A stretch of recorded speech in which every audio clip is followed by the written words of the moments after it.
溪歌，作者柳宗元。有为真祖类，经处难移别。寒衣龙虎林，我属山林客。晓经欢乐草，夜傍香溪色。来往不芳人，中歌楚天平。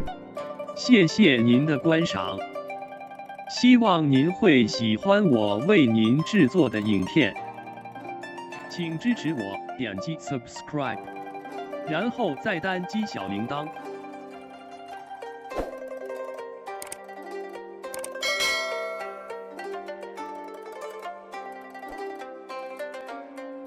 请点击下面观看同一系列的视频。